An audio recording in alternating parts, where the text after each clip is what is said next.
2018 Hyundai Kona.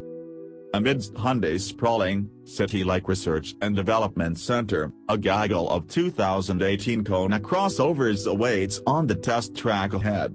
Camouflaged and black vinyl-cladded prototypes zip by as finely dressed security personnel hover silently, observing as we hop into the driver's seat for a rather brief 8-minute runabout on Hyundai's hometown handling course.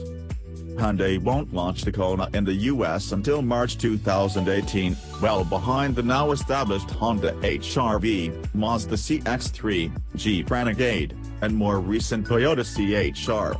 We needed to take the time to make sure we got things right for the market and for our customers, said Hyundai Vice Chairman Chung Eui-Sun. Based on our very limited drive of a pre-production Korean-spec Kona, Hyundai will have a solid shot at scooping up what's left of this booming segment. Our test car is a loaded example that boasts the optional combination of a 1.6-liter turbo 4 and 7-speed dual-clutch automatic.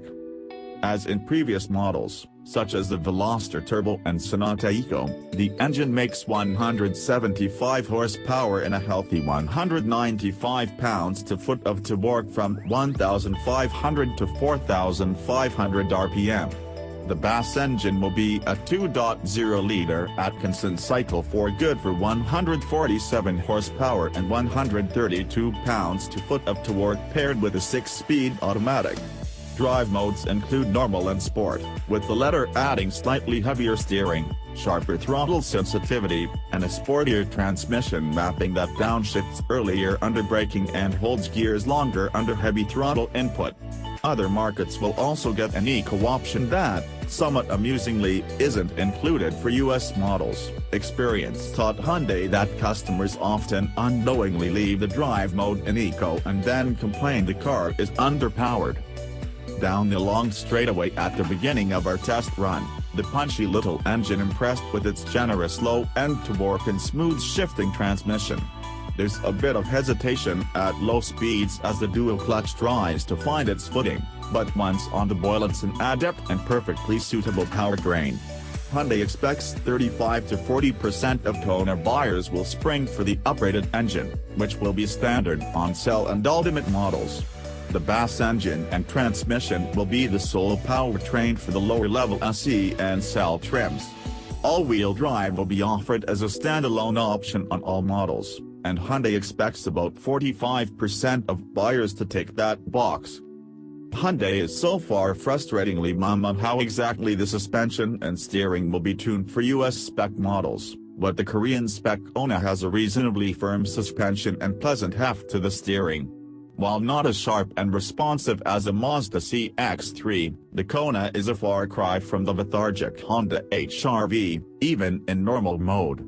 Body roll was noticeable, but not excessive, during swift navigation of several roundabouts. Over expansion joints and small bumps, the Kona shows off very solid body control and compliance, although Hyundai's handling course is a world away from some of America's more decrepit roads.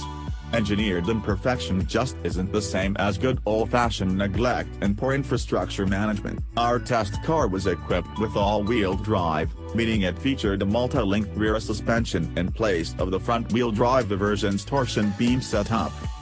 Pricing won't be announced until closer to launch, but Hyundai's US public relations team says it'll be positioned competitively and cheaper than the $23,460 Toyota CHR. Expect the base model to start at about $20,000.